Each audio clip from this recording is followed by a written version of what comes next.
seja bem-vindo ao Bilíngue em Pauta, seu podcast de educação bilíngue. Hoje é o 4º episódio da IU com as bilinguistas. Sejam bem-vindas novamente, muito bom tê-las aqui. A gente está conversando sobre educação bilíngue, sobre brincadeira, com foco na educação infantil. Esse é o 4º episódio. Se você não ouviu os outros 3, volta porque vale muito a pena. Antes da gente começar, que tal a gente retomar muito brevemente tudo que a gente já falou até agora para a gente entrar no tema de hoje? Você já deve ter lido aí no título do episódio, que é Planejamento e Espontaneidade. Então, por onde que a gente já passou até chegar aqui? Bom, a gente já conversou um pouco sobre a importância do brincar, né, em contextos bilíngues. A gente já falou um pouco sobre expectativa, né, adequar as nossas expectativas a esse momento da brincadeira.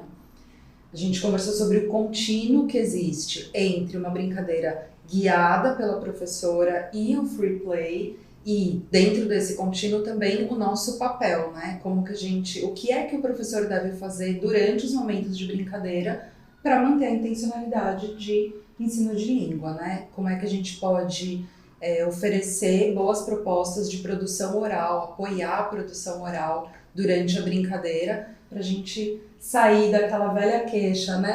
Meus alunos até falam inglês na aula, na roda, na atividade, mas na hora da brincadeira, acaba, eles vão direto para o português, né? Então, como que a gente pode incentivar o uso da língua nos momentos de brincadeira? A Carol trouxe alguns exemplos, né? Caminhou com esses exemplos nesse contínuo. E a gente foi falando o tempo todo sobre planejamento, né? Como isso faz super parte de tudo isso, né? Então, quando a gente pensa no free play, a gente pensa em momentos também que está planejado, né? É free para as crianças, não é free para a gente, né? Então, assim, como que esse momento é visto, né? É um momento que para a criança correr, soltar energia, ou tem um propósito aí? Porque tem um propósito aí também. Então, hoje a gente vai falar sobre isso e, assim, o planejamento não é o inimigo da espontaneidade. Isso aqui é uma coisa que é super importante, né? Existe essa possibilidade de espontaneidade, mas também a gente pode prever muitas coisas dentro daquela parte livre que a gente dá para a criança. Então, é isso que é a pauta de hoje. Muito bem, então vamos lá. Pensando nos professores da IU, por exemplo, que tem um planejamento aula a aula e que tem também um momento que as crianças sejam dentro da carga horária ou fora, que elas vão brincar livremente.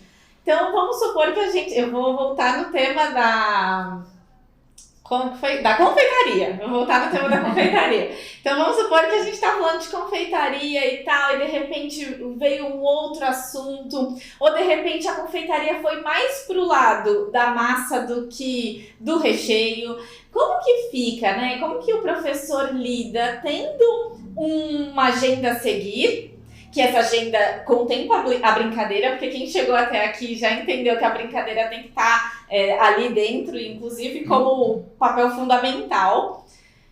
Como que o professor consegue seguir a agenda e lidar com a espontaneidade na brincadeira, na sala de aula, fora da sala de aula? O que vocês pensam sobre? Olha, eu acho que para a brincadeira aparecer de forma espontânea, ela precisa já ter aparecido no momento estruturado. Mas, além disso, a gente precisa preparar o ambiente para ela aparecer. Então, se a gente está na confeitaria, quais são os objetos que as crianças usam para essa brincadeira? Eles têm que estar à disposição. Então, a professora pode organizar, por exemplo, kits com os materiais, né? Um kit de médico ou veterinário, um kit de bonecas que tenha escova de cabelo, escova de dente, fralda, toalha, enfim. Organiza esses kits, leva isso para o parque. Disponibiliza para as crianças manipularem esse material para a brincadeira emergir, né? Porque eles não vão recriar as brincadeiras sem nenhum tipo de apoio, né? Então a gente tem que disponibilizar. Se a gente deixa os brinquedos guardados, né? Ou os objetos, né? Não necessariamente os brinquedos, a gente deixa eles guardados, ou usa para atividade e guarda, como é que eles vão virar brincadeira espontânea, né? Isso é uma coisa que a gente vê muito. Que, assim, muitas escolas, né, têm um momento de recreio, né? Até chamam de recreio, né? Que vem de recriar, recreação. Porque, assim, ou Tem um break, snack, free play, é esse conceito aí, né? Que acaba o que está acontecendo em sala e vai para fora, onde a criança pode fazer o que quiser naquele espaço. Então, assim, se tem uma professora até que está ligada nesse guided play, trouxe para o planejamento, trouxe para a roda, brincou junto com a turma, né? Tá aí, aí fala, hora de guardar tudo e vamos pro parque, né? E isso é uma coisa que a gente escuta toda hora, só que qual é a diferença de gente, sabe o que a gente vai fazer? A gente vai pro parque. Vamos levar a confeitaria para fora. E aí, quem quiser continuar na brincadeira lá fora, fica à vontade. E aí, continua, tem uma continuação do que foi trabalhado. Continuidade do que estava acontecendo em sala para fora também. Dá oportunidade para a criança, né? Não encerra o que acontece na sala. E daí tem essa divisão muito clara de o que acontece em sala fica em sala, o que acontece no parque fica no parque, né? E não, a gente quer, né? E olha só, a gente falou várias vezes nos outros episódios que a brincadeira da criança a gente pode observar para alimentar o planejamento. E é exatamente nesse momento. Você tem um objetivo naquela aula que é um vocabulário, um grupo de vocabulário. Então, por exemplo, frutas. E aí você leva essas frutinhas de plástico para mostrar para eles. Então, e você vai fazer uma prática de língua lá. It's an apple, it's an orange, blá blá blá. E aí, se você disponibiliza isso no parque, você vai olhar do que eles estão brincando. Eles estão brincando de cozinhar, eles estão brincando de comprar, eles estão brincando de feira. Qual é o contexto que eles estão brincando de malabarismo, né? O que é que eles fizeram com esse material? E aí, a partir daí, você vai pensar. Porque você não precisa ter a ideia da confeitaria sozinha, né? Você vai ter um material ali que você está usando, a realia, props, para ensinar uma coisa que está lá no livro ou que está lá no planejamento, que é um conjunto de vocabulário, e aí você deixa isso e vê o que sai dali. Porque aí você vai pensar, vou fazer um mercado, vou fazer uma feira, vou fazer uma salada de frutas, vou fazer um cooking class. O que é que você vai fazer a partir do que eles te mostram? Então, a espontaneidade da brincadeira alimenta os momentos estruturados do planejamento e os momentos do planejamento podem alimentar a brincadeira. Então, é girando esse ciclo de observação e reflexão proposta. Observação, reflexão, proposta, né? E aí você pode ir avaliando isso ao longo do tempo. Que língua, né? O que eles estão precisando para usar esse material, né? Então, aí isso volta para o momento de ensino estruturado. E é interessante também ter esses kits de vocabulário, de unidade que você já trabalhou, ou no livro, ou no jeito que, né, a metodologia está na escola. Porque assim, se você vê alguma coisa no parque, se as crianças estão brincando de fazer compras, né? E agora você está estudando sobre confeitaria, legal, né? A gente não vai terminar com... E aí, o kit está na sala. A gente precisa terminar a gravação e comer um donut. Sem um donut, né? Vou seguir. Okay. Mas assim, mas o kit de fruta está na sala. Basta só... Vou pegar aquela caixa, né? Porque agora as crianças estão de fruta. Porque se eu pegar aqui, que eu trabalhei de língua em sala, talvez só com aquele objeto que eu trabalhei em inglês, esse objeto aqui na brincadeira, talvez eles mudam o vocabulário para o inglês já. Com esse objeto que você trabalhou em sala. Então, assim, é ficar de olho, é escutar o que as crianças estão trazendo, né? É assim que você casa também o seu planejamento, todo aquele trabalho que você fez na sala com a brincadeira livre, né? Então, simplesmente, às vezes, eu não falo nada, só precisa falar nada. Você só pega alguma coisa e só... E vê o que acontece. Aqui está. Né? Muito bom. Olha, muito bom. Eu gosto muito de tudo. Gosto muito como os assuntos vão se conectando, porque a gente falou de produção oral, a gente falou de língua, a gente falou de oportunidade para ser bilíngue, atenção no que as crianças querem, no momento do ano, inclusive, que a gente está gravando agora, muito próximo da Copa do Mundo, então a gente já falou sobre álbum.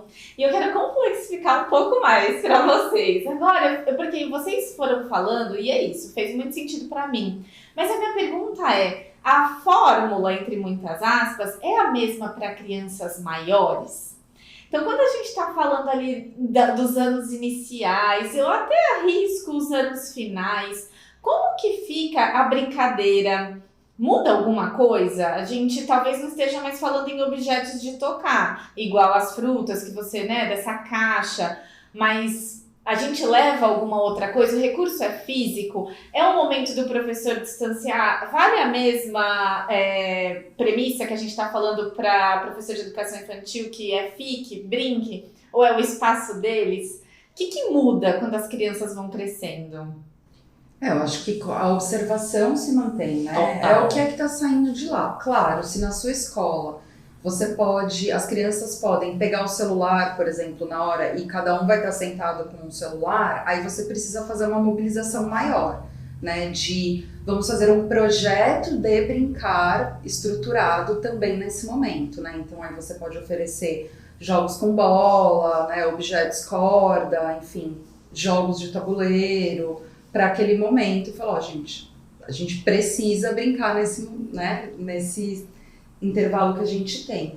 Então, acho que tem a ver um pouco com a cultura escolar aí também, né? O que essas crianças fazem de vez em quando, na maior parte do tempo. Né? Elas ficam no celular, elas ficam batendo papo, porque é isso, às vezes tem 12, 13, 14 anos, eles também não querem mais brincar, eles querem conversar, bater papo, olhar o TikTok, enfim, tem outras demandas, e também é um momento de descanso para eles, né? Então, não sei o quanto a gente deve forçar ser um momento de brincadeira. Chega uma hora os teenagers é totalmente diferente, na verdade. Porque assim, a criança pequena está desenvolvendo a narrativa do brincar. Então, você se inserir naquilo e transformar isso numa oportunidade de língua, na narrativa do brincar da criança pequena, é muito mais fácil. Agora, assim, vamos brincar de mamãe e filhinho com 9 anos. As crianças vão para o português, porque eles já têm isso estruturado no português, né? O que é mais interessante com crianças maiores é trazer uma novidade. Então, um jogo que é novo. Então, assim, eles já sabem brincar de queimada, né? Se você falar, vamos brincar de queimada em inglês, eles vão para o português, porque eles já têm todas as frases. Já tá, né? Agora, vamos jogar prison ball. Mas como que é prison ball? Eu preciso desenvolver outras falas para um jogo que é totalmente novo, né? Então, é trazer essa novidade, que, assim, as crianças são maiores, eles já têm uma ideia muito maior do que outro país, né? Outras línguas. Então, assim, usar isso para trazer essa parte multicultural, eu não estou falando, assim, multicultural só de países de língua inglesa, tá?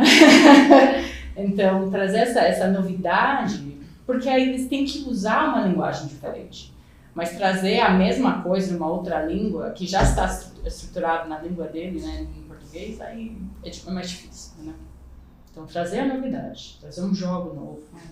Mas acho que até ver se essa presença do professor nesse momento, que é o do intervalo, bem recebida por eles, né? Porque você pode fazer tudo isso no momento que é o seu momento de estar com eles, que é o momento da aula, né? Fazer um grande projeto de brincadeira como atividade permanente para crianças mais velhas, jogos de regra, é muito interessante, né? Mas às vezes eles têm 10 minutinhos, né, de break ali entre uma coisa e outra, e aí falam, gente, eu vou falar para vocês o que vocês têm que fazer agora.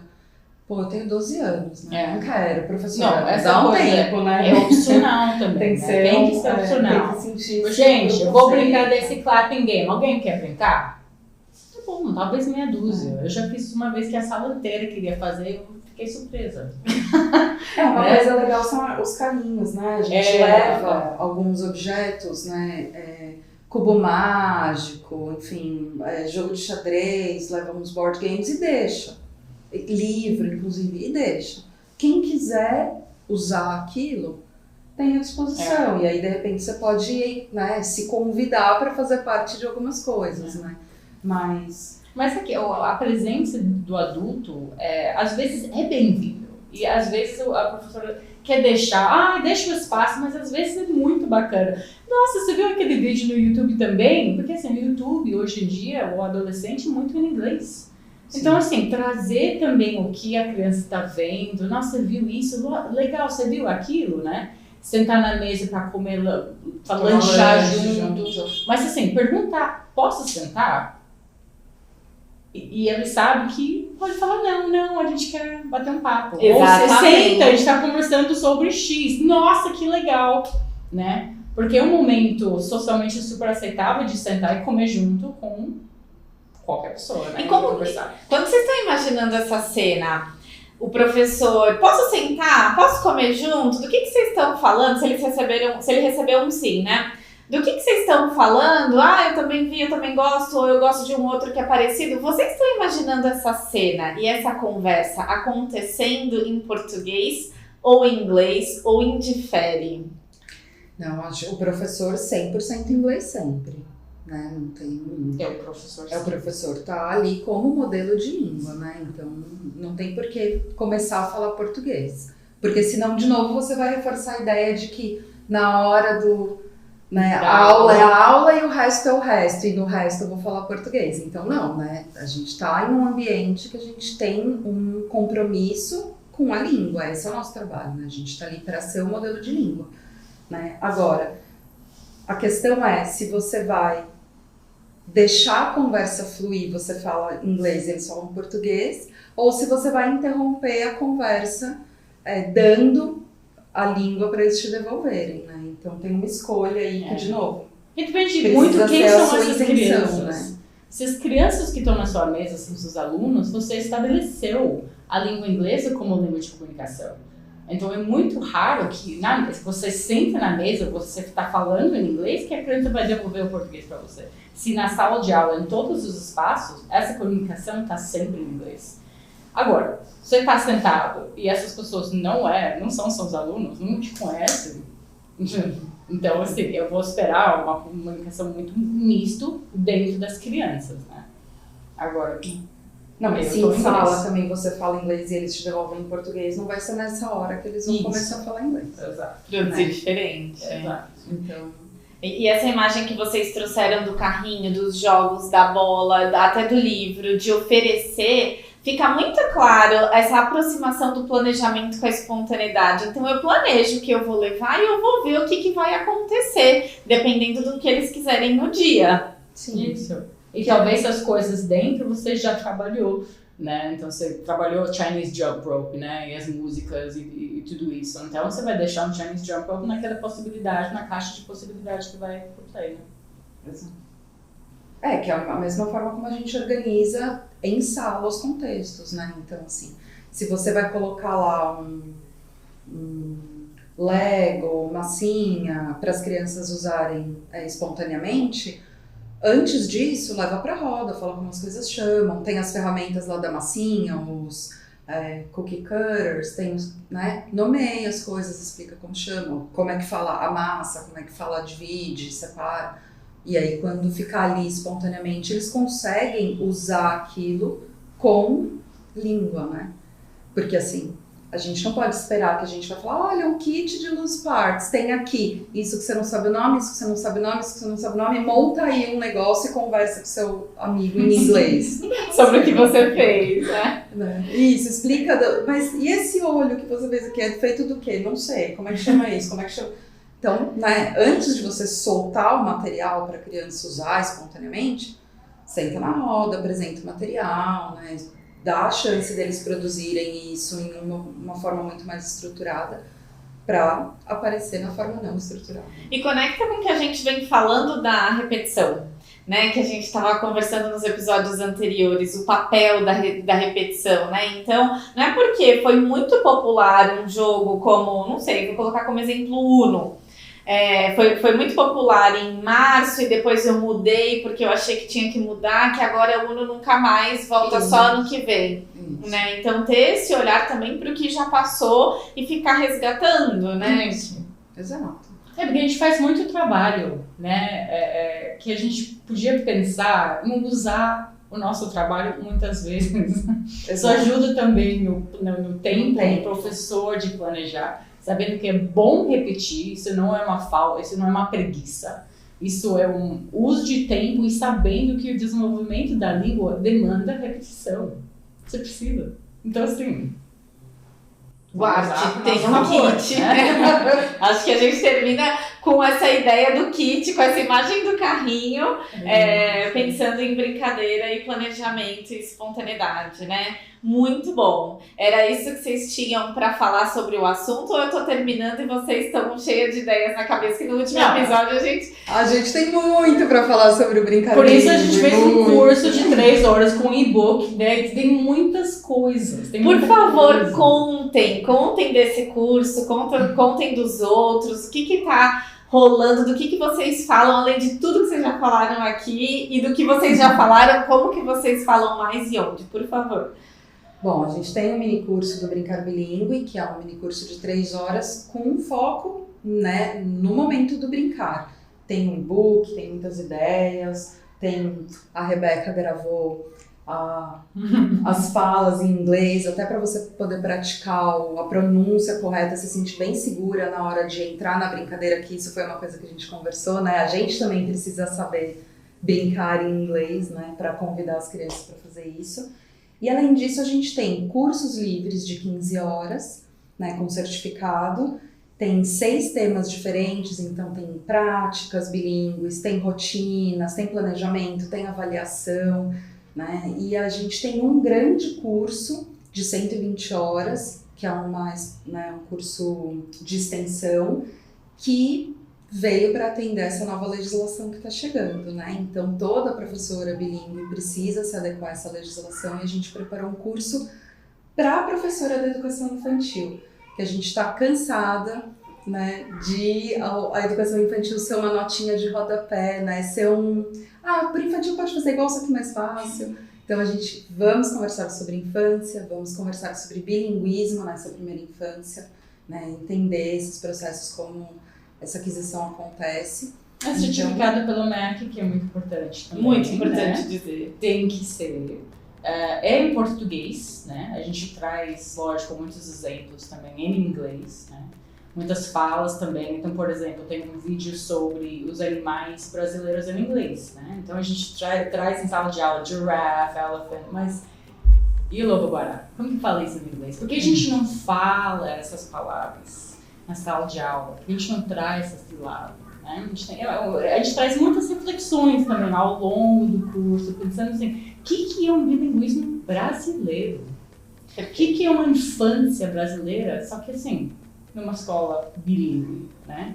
Então, são muitas reflexões que a gente vai colocando, porque é a parte de formação que a gente quer fazer com a professora. Então, tudo isso foi desenhado pensando nessa parte, pensando em caminhar com a pessoa. Muito bom. E no Instagram de vocês são muito acolhedoras e divertidas. Inclusive, se vocês não seguem, correm agora. Qual que é o @ por favor? @bilinguistas. Muito. Tudo é bilinguistas. É bilinguistas.com, é bilinguistas. Insta, bilinguistas. Face, é bilinguistas. Então, assim, é bilinguistas. Não tem jeito. Não dá pra errar. Muito bom, muito obrigada. Eu me senti aluna de vocês aqui e já posso dizer que a experiência é muito encantadora, enriquecedora, e vocês são ótimas, inspiradoras. Nossa, obrigada, Bruna. Muito obrigada. Quem não assistiu ou não ouviu os outros, volta, vale a pena, assiste de novo, deixa nos episódios favoritos, porque é o tipo de informação que a gente tem que estar sempre ouvindo para ir atualizando e não esquecer. Tem coisa que fez sentido de um jeito num dia, vai fazer sentido diferente no outro. Com certeza. Então, favoritem esses episódios. Se tiver dúvidas, ideias, pode escrever pra gente também, que a gente responde tudo, responde todo mundo. Então, assim, assistiu o episódio, né, ouviu o podcast, falou, nossa, isso daí não tem nada a ver, não gostei. Escreve pra gente, nossa, amei, já fiz. Conta pra gente também, que a gente bate papo. Por favor, vamos manter essa comunicação aberta. Muito obrigada, meninas. Até a próxima. Obrigada, Bruna, gente.